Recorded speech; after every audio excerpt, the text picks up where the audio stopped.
Alrighty, I think I am live. Good evening, everyone. Welcome to this live session. Okay, well, we're going to be discussing something really very interesting. Okay, before we jump right into the conversation of today, I want you to ask yourself some really pertinent question. Okay, now ask yourself, why do some children think bigger than other children? Okay, this is something to ask.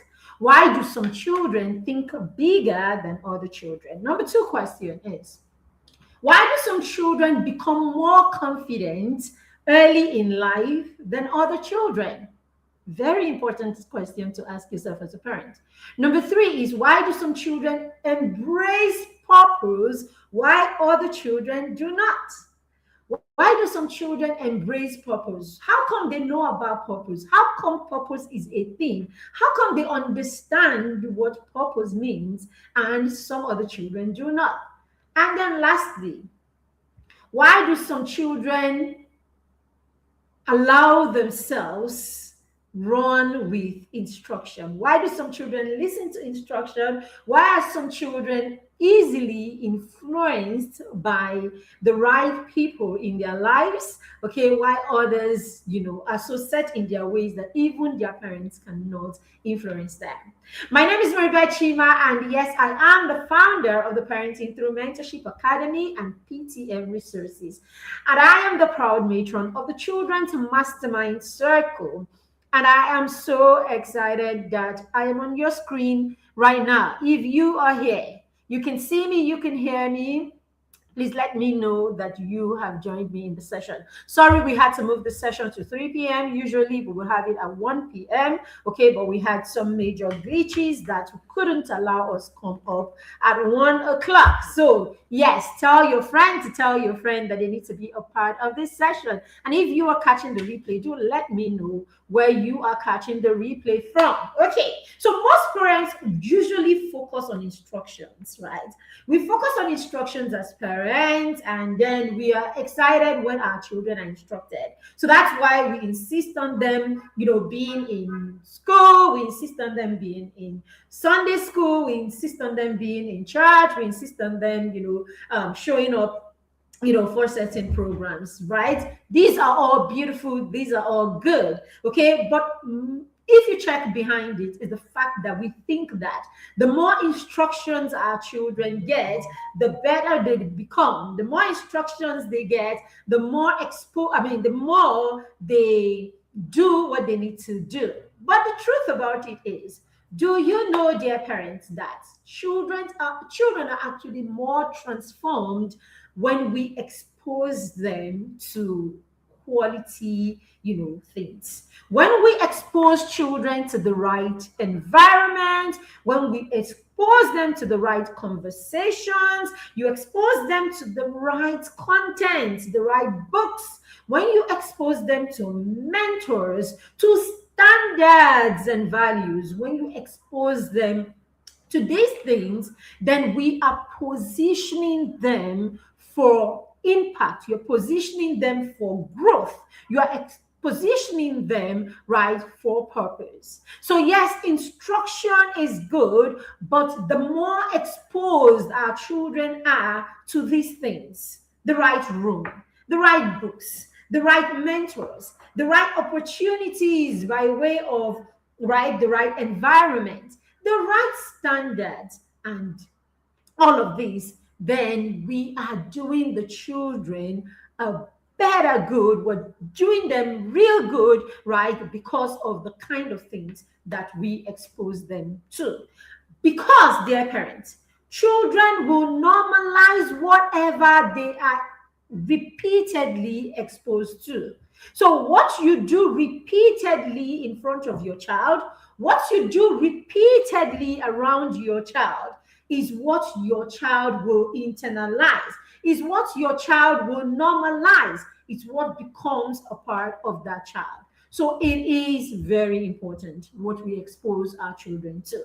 If you're on this call, you can see me, you can hear me, and you are with me. Please say something in the comment section. Let me know that you have joined me. Let me know that you are on the stream, okay? As we dive deeper into the conversation of today, we are looking at exposure, how exposure would actually shape our children's destiny. Why the right room matters for your child.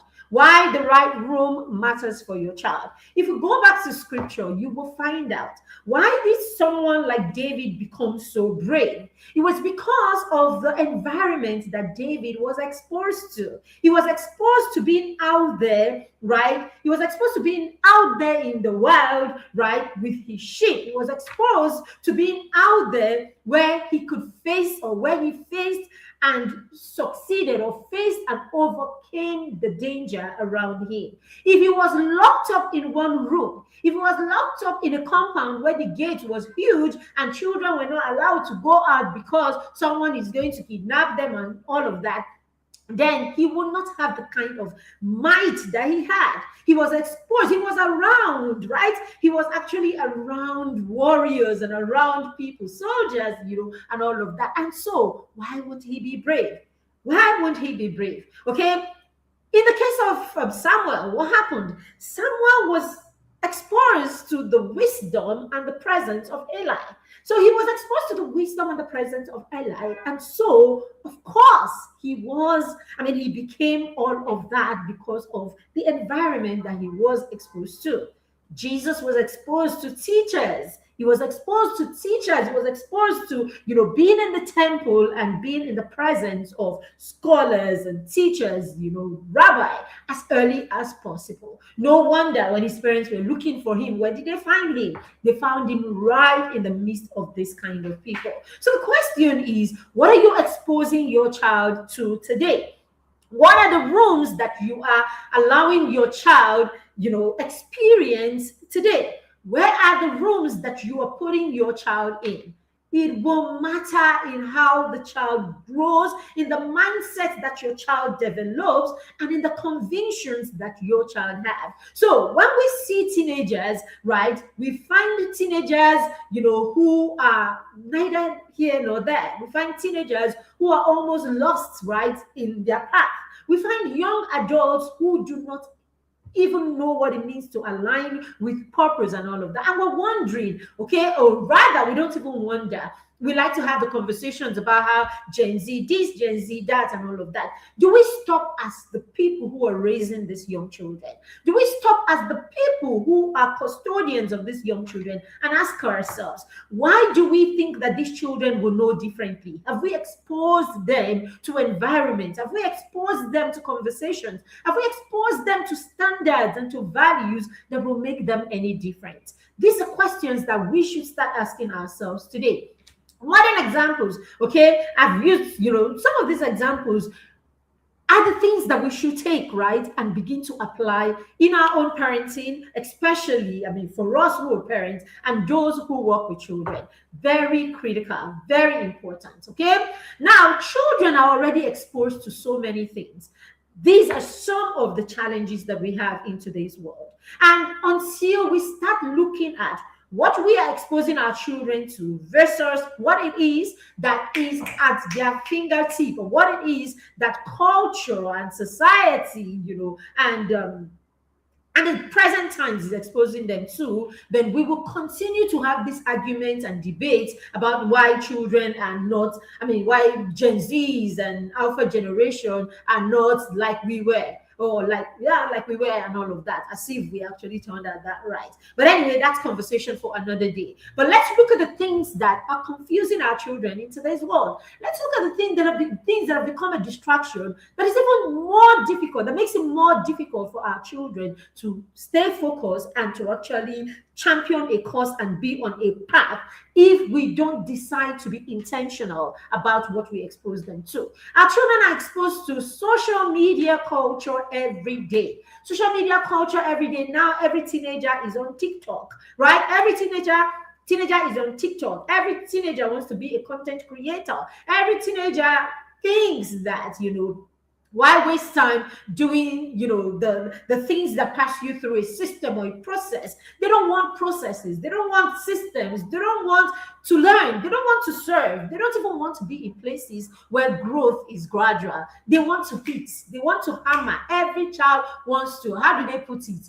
They want to blow. right? So the average teenager is looking for how to blow. This is the conversation that your teenagers are having.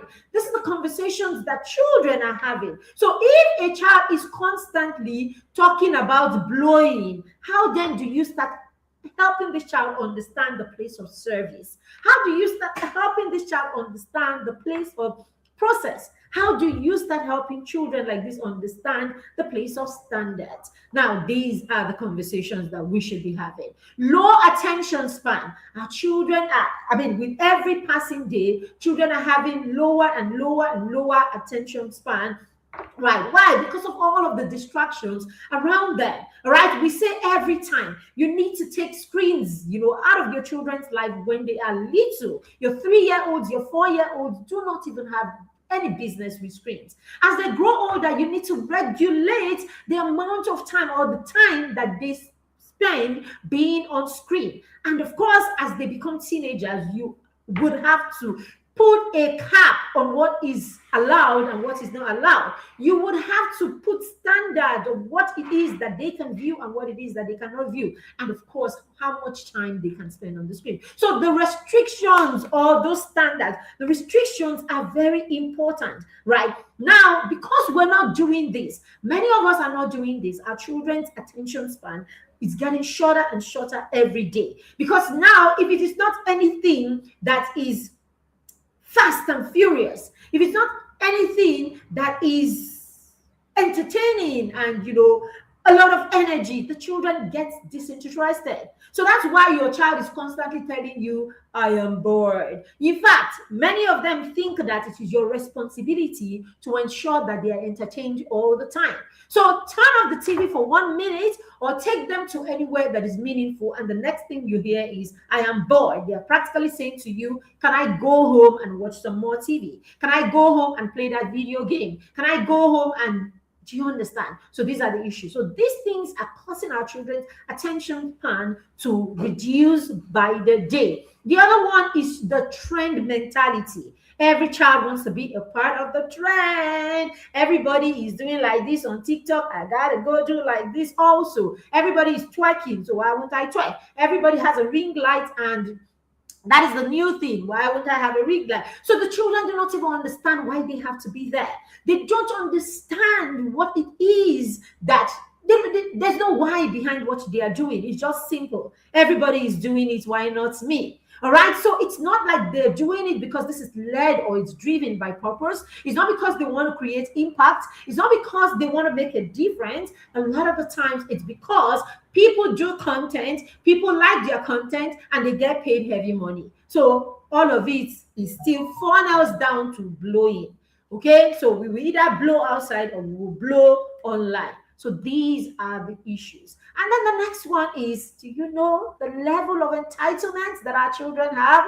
Oh my goodness. The level of entitlement. Your child is 16. Your child is 18. The latest iPhone is what I want. I'm sure some of you have seen those videos. You've seen those videos where parents have gifted their children, certain things, and the child opens the gift and is literally upset. I didn't want this. I didn't ask for this. This is not good enough, and all of that. Why are we here? How did we get here? Where simple gifts cannot be appreciated anymore. It's because of what it is that we have created, right? And that's the thing, right? Entitled children are not born.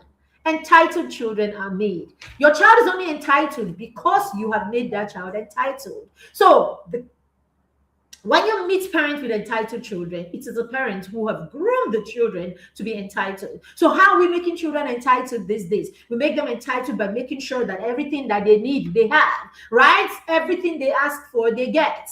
They don't get to stress about anything. Oh, divas and mental health, and all of that. So our children do not have to, we don't stretch our children. Our children do not have to work for anything. Our children do not understand the place of value, right? They do not understand the place of value and what you bring to the table as to what it is that you get. It's as simple as, I want it, I ask my mom, I ask my dad, and that's it, period. Our children even make big commitments and decide to do big things when they have nothing to fund it. They don't even have the right character, they don't have the funds, they don't have anything, yet they commit to the biggest things that you can think of, because somehow my parents are going to do it. I have said this. I was talking with my friends the other day, and I said, these children think that the average child thinks that their parents are more wealthy than they are, right? And I think it's the facade that we create as parents for these children. So every child thinks that their parents is has got it right. Simply because you can pay school fees, you drive a car, and they live in a house. All of a sudden, your child thinks you're wealthier than you are. So that's why they make big demands of you. That's why they want an iPhone 16 or 17 or whatever. That's why they want, a Pro Max, because, of course, you have one. Why shouldn't I have one? But then again, because we don't have standards and we don't put pegs on this thing or on these things, so that's why your child can come out with boldness, right, and ask you for something that they can't even.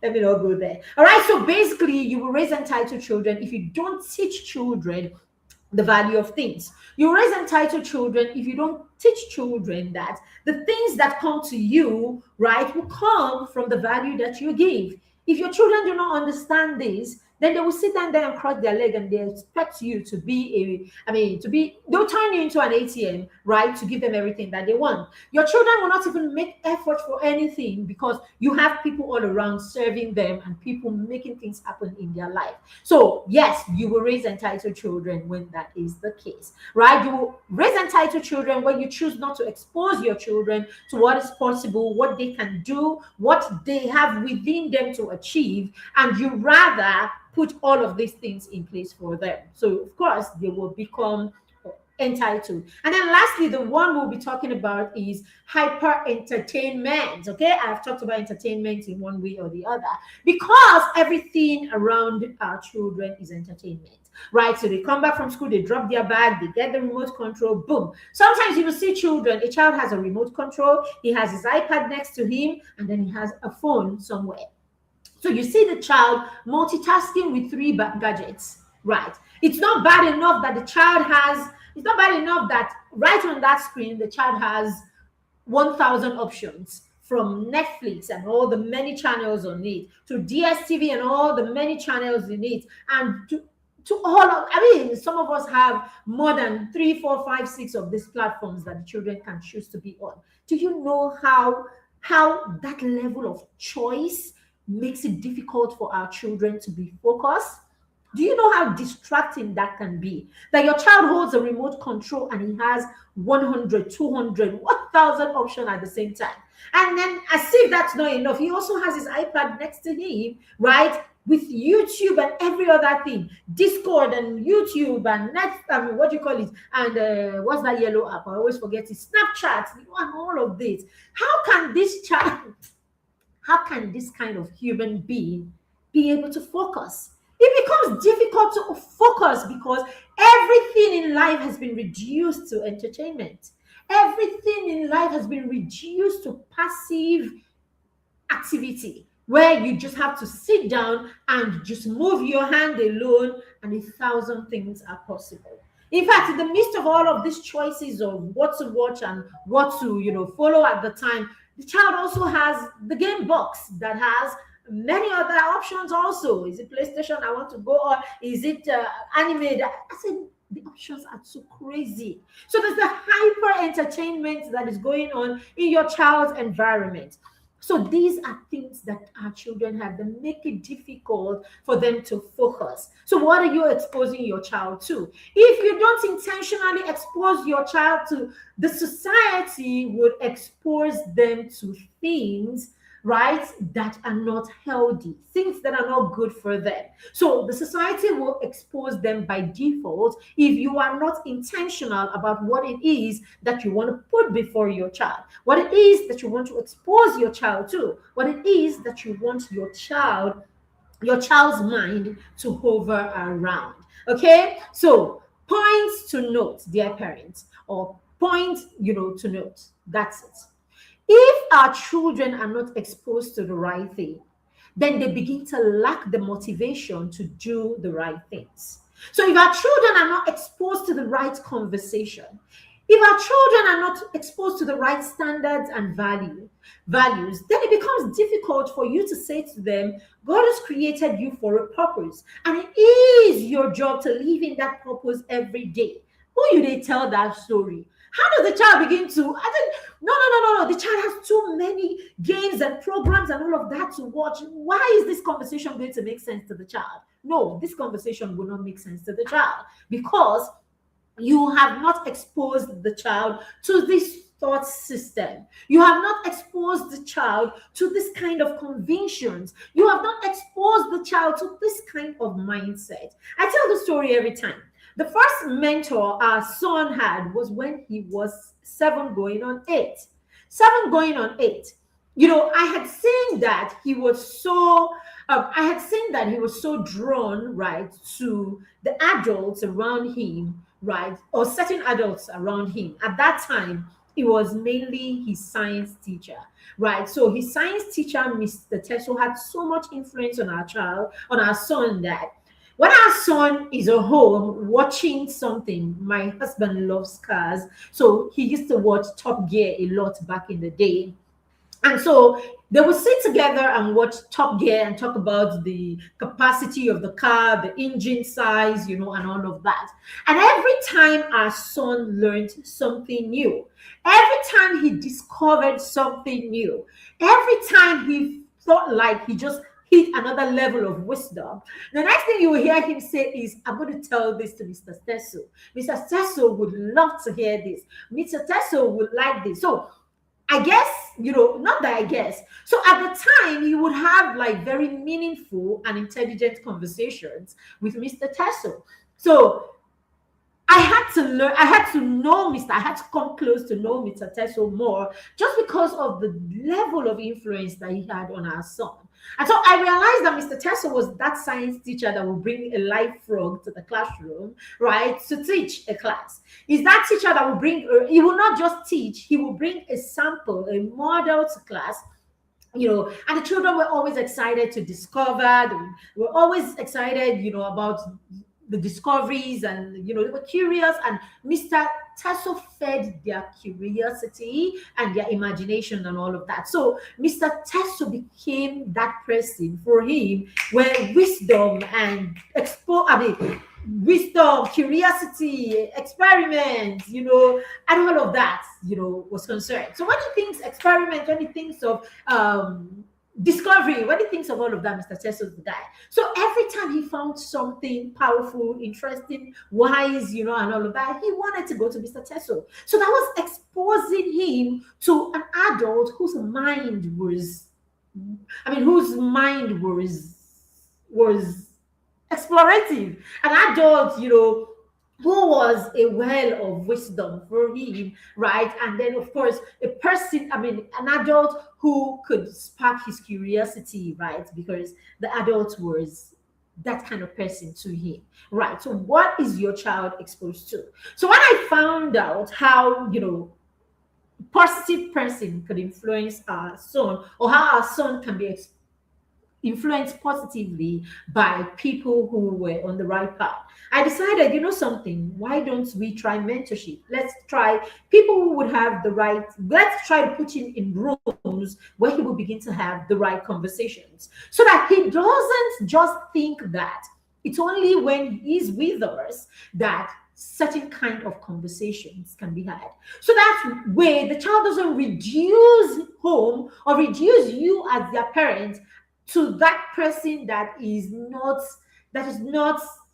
modern. So they don't reduce you to the spiritual, because that's what a lot of our children do. So that by the time they become teenagers, they have labeled you their parents, and they have put you in a space, right, where when it's something exciting, when it's something, they blank you out when they're doing certain things, because somewhere in their head, they've reduced you to that person that the only conversation with you have to be about church or faith, and all of that, right? So that's it. So we wanted the conversations that we were having with our son to be so regular to him that, he sees that this is not just us, right, trying to make you a certain way. This is what life is about.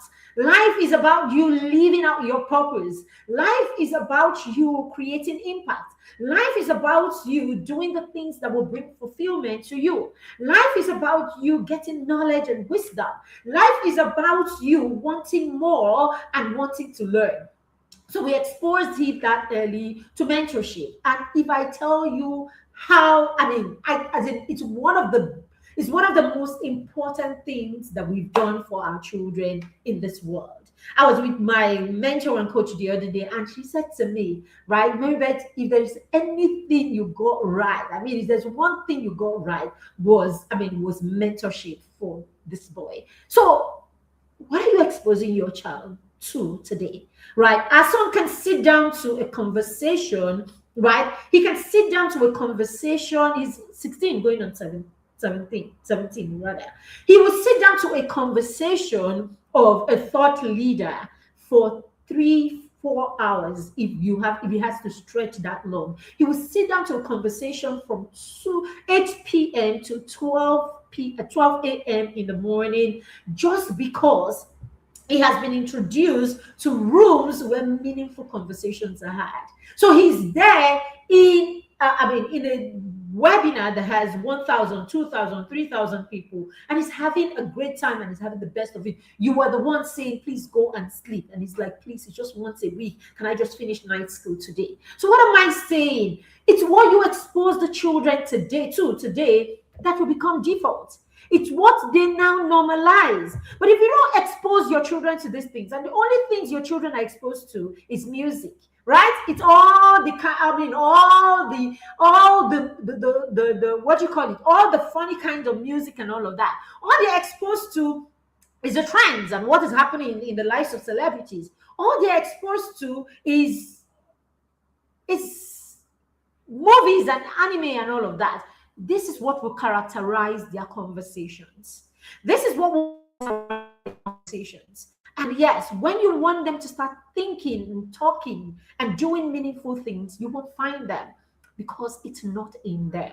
So parents, what are you exposing your child to today? Very key. Okay, lack of motivation. Sometimes it's identity confusion.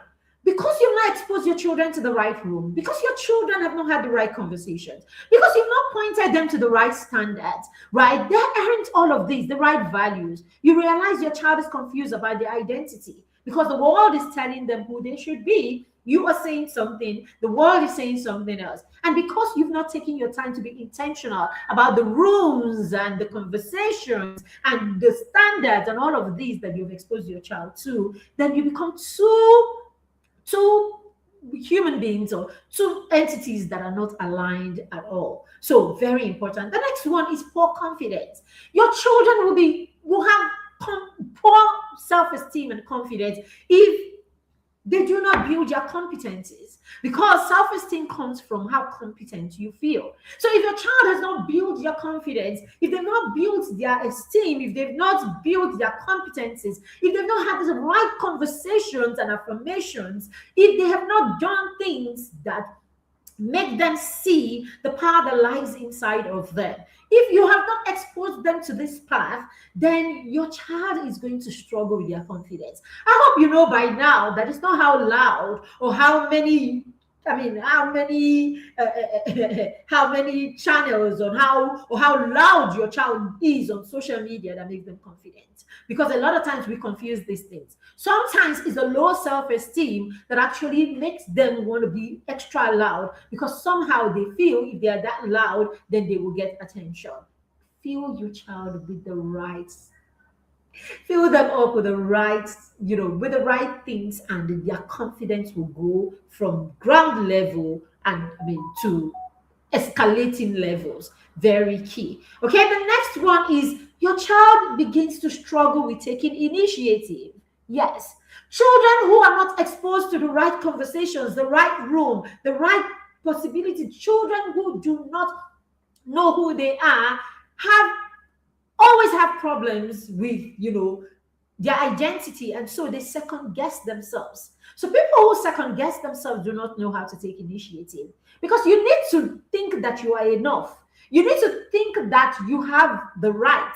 You need to have the right guts for you to take initiative on things. You need to believe in yourself and believe in what you are able to do for you to take an initiative towards that. No wonder we have very few people who are ready to become entrepreneurs and start anything on their own, because that voice in you that keeps telling you are not enough, they won't like it, you don't know how to do it, you are not as good as this other person that does it. Those voices will continue to put you down.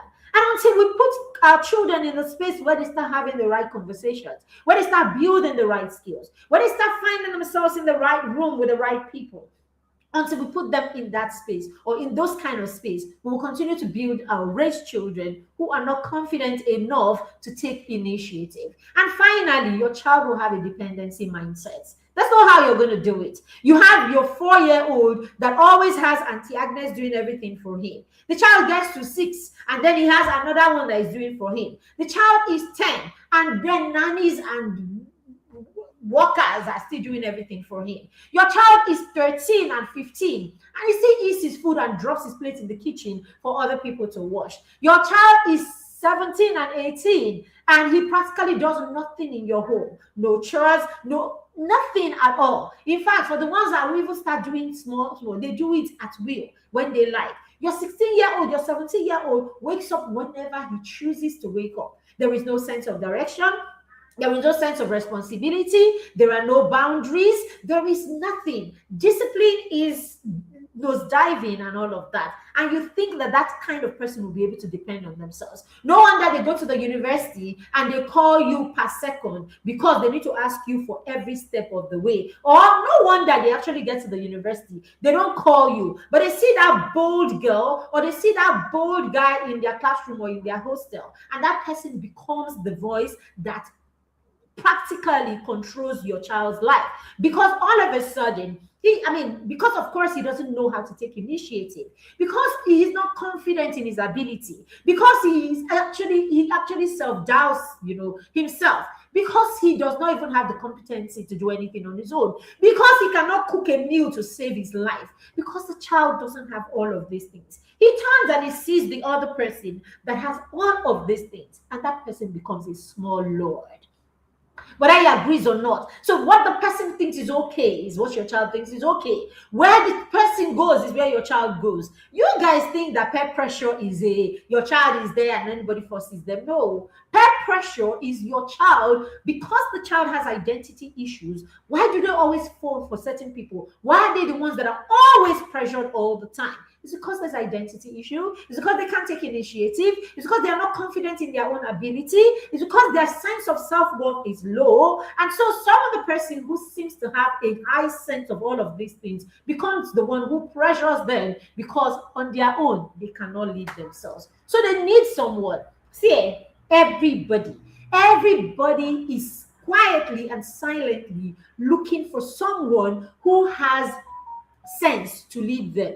So the more you raise children who can lead themselves, the silently they will look for people who will lead them. So you are either a leader or you are a servant. Okay. Now, as a leader, you have worked on yourself to the point that you can take initiative. So what you look up to are people with higher knowledge that you can learn from, that you can learn under their tutelage. So when you put children in the right room, you teach them the place of mentorship. You teach them the place of love for learning, lifelong learning. When you put them in a room where your children already understand purpose and impact, when your children are reading the right books, when your children are doing all of this, your children are building themselves with each of these things that you are exposing them to, right? So when they need that help, when they need that thing to lead them, it's very easy for them to go to what they have learned, and to the people who have become trusted in their lives, who have become the springboards in their life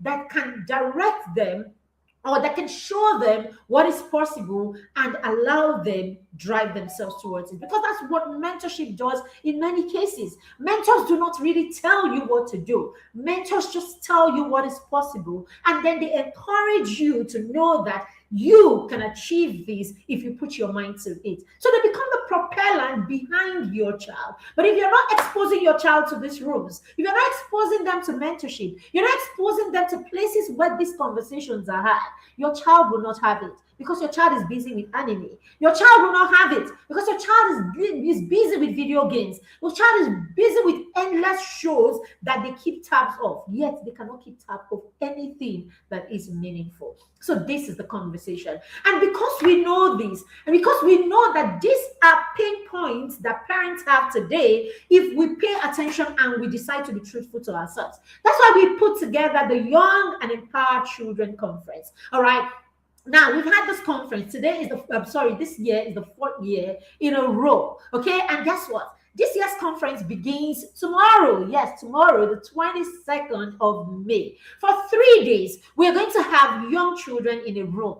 When I say young children, I mean your 5-year-old, your 6-year-old, your 12-year-old, and even your 13-year-old, because there's something for every single one of them to take away from that conference. We're going to put them in a room where they can begin to listen to the right conversations, where they can begin to stay in the same space with people, with children who are already living in purpose every day, with children who already understand the place of impact, the place of purpose, children who already understand that they have superpowers inside of them, and that the value that they create, what they make of themselves, would decide or would actually lead to the kind of value that they have. Children who already understand that when you become valuable, the world will seek you. When you become valuable, you become indispensable. Who told you that no one is indispensable? All these things, all this species that we hear and we pass on to our children. I tell my children every day, yes, nobody is indispensable. Okay, when you go, some other person will replace you. But there are some people that are not replaceable. You will replace them. But right there, you will know that, right? You have never seen anyone like them. You've never seen anyone that can do the things that they do the way that they do them. You will miss them. So yes, you can replace them, but doesn't mean that your replacement is anything close to them, or that your replacement can fill their shoes. So yes, there is something like people that cannot be replaced. There is something like people who are not who are not what's the word, right? That people who are indispensable. Who told you that there are no people? All right, so it's how you make yourself, how you position yourself, and the value that you bring to the table. So this is the conversation that we will be having with these young children. And we're starting the conversation early. Because we understand that what you expose your child to will shape their destiny. And how early you expose them to these things will determine the path that the child will start taking right now. Because their destiny is not something that they will grab in one day. They live it every single day. Their purpose is not something that they will arrive at one day. Their purpose is what they will live out every day. These are the conversations. And that's why you should register your child for this conference if you have not registered them already. The conference is not just for the children. It's for children and their parents. So we have amazing sessions, right? Sessions even for you, dear parents. Okay? So the conference starts tomorrow at 4 p.m. And our first session is going to be taken by the amazing African's #1 parent coach, Wendy. She's going to be taking the first session of that conference at 4 p.m. tomorrow. You don't want to miss it. You do not want to miss it. Then after that, we'll have 2 sessions for the children. Remember, I said the conference is for the parents and the children. Now, every day for the 3 days of this conference, we will have a session for parents and we will have a session for the children. All right, apart from the 2 sessions that we have for the children on Friday, that is tomorrow. All right, so if I were you, I have not registered for this conference. I will run right now to the comment section, okay, at the end of this video. or I mean, yes, I will run to the comment section and use the link right there to register my child for the conference, because this conference is going to blow your mind. All right, so we want to put our children in the right room. We want to introduce them to the right mentors and the right models. We want to create friendship, teach them to create friendships intentionally, the kind of friendship that would actually impact their lives. We want to do that. We want to teach our children how to learn and how to grow beyond their academics. Yes, our children will grow in their academics, they will do great in their academics, but we want them to understand that beyond their academics, there is so much that they can be, and there's so much value that they carry, that the world is waiting for them to shine forth. Okay, that reminds me of one of the books that we are launching in a few days. All right, so I have written 7 amazing books. Yes, 7 amazing books. 3 of them are for your age plus, 8 to 13-year-olds can read these books. Okay, and then 4 of them are for your little children, 0 to 6. The books are they you know how we do our books, right? So we tell the most exciting and the most teacher friendly or teaching friendly books, right? So your children will love them, will love all the books that we have in the series. So there is one of the books that is This Little Light of Mine. All right, so This Little Light of Mine. So I was talking about lights, that's why the books came up. All right, so This Little Light of Mine. So your children will learn how to shine their light for the world to see. Okay, your children will learn to use books strategically. You will learn how to use books, right, to put your children in the right room, or to expose your children to the right books. Okay, you also learn how to help your children observe responsibility, so that your children understand the place of responsibility. Okay, very important. And then lastly, you will expose them to purpose. You expose them to what it means to be welcome here, everyone. Thank you. All right, so you expose them to what it means to be a productive and resourceful teenager. By the way, we have 3 resourceful, and when I say resourceful, highly resourceful, productive teenagers that will be speaking at the conference. And guess what?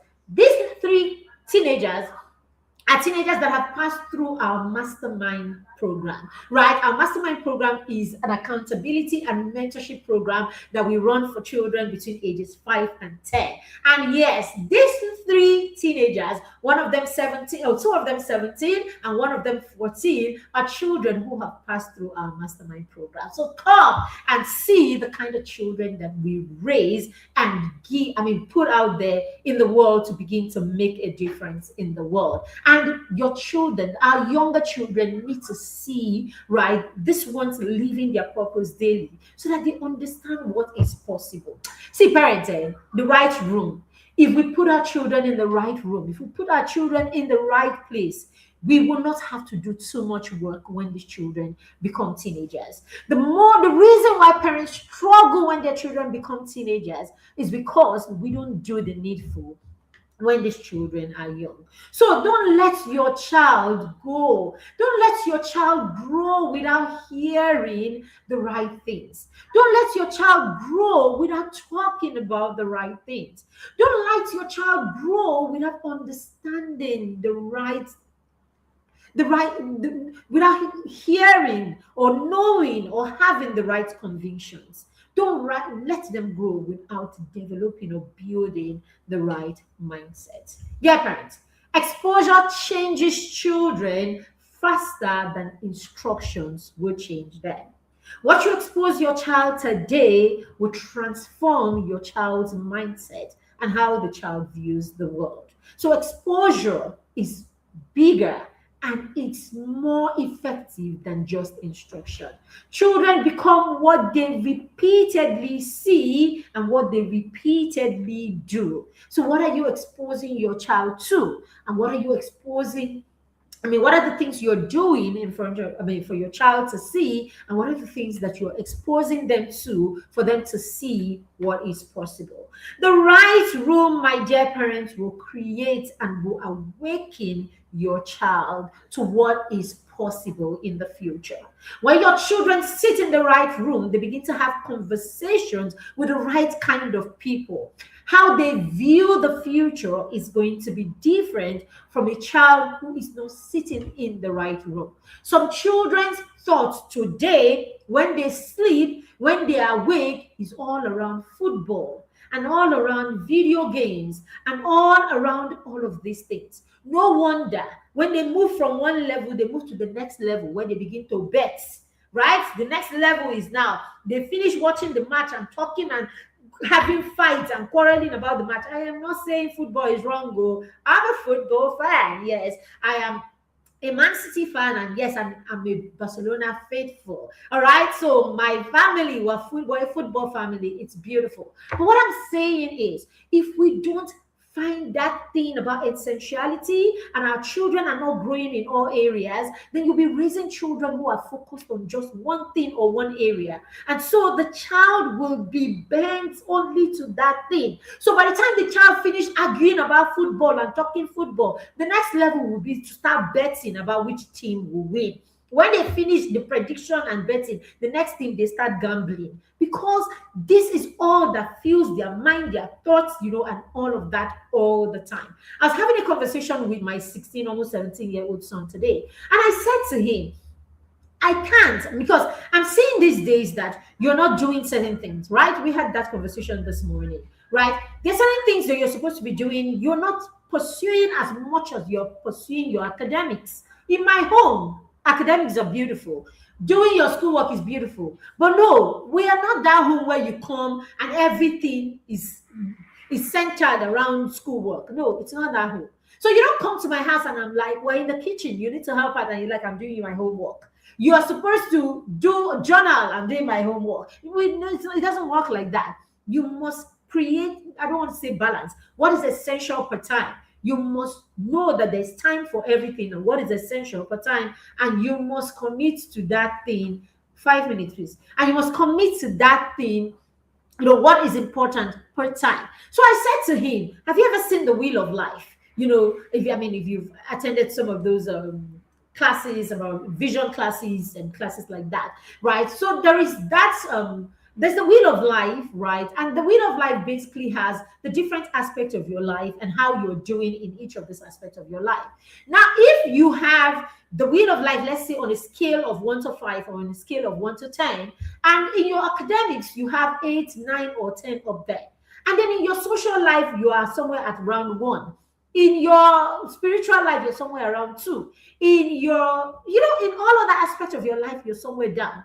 That wheel will be so crooked that it can't even move you from here to the shortest distance. So no, your life cannot be balanced. You cannot be wholesome when you are not building yourself in all areas. So what rooms are you putting your children? When you put them in the right room, they begin to have this kind of conversations, and then even amongst them, their friends, the conversations are right, they are healthy, and they are wise. So that way, your children will start living life, right? They will not live a crooked life or a life that focuses on just one thing.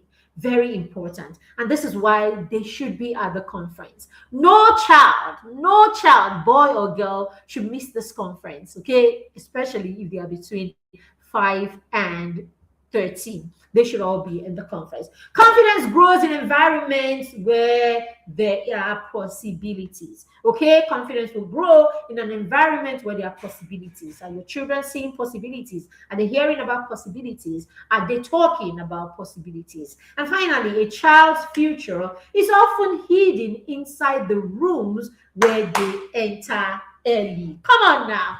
Your child's future is hidden inside the rooms they enter early. What room is your child entering? What rooms are your children entering today? Thank you for joining me, dear parents. I have had a good time, talking about exposure shaping our children's destiny. The rooms that we allow our children expose, or the rooms that we expose our children to, will make or break our children's our children.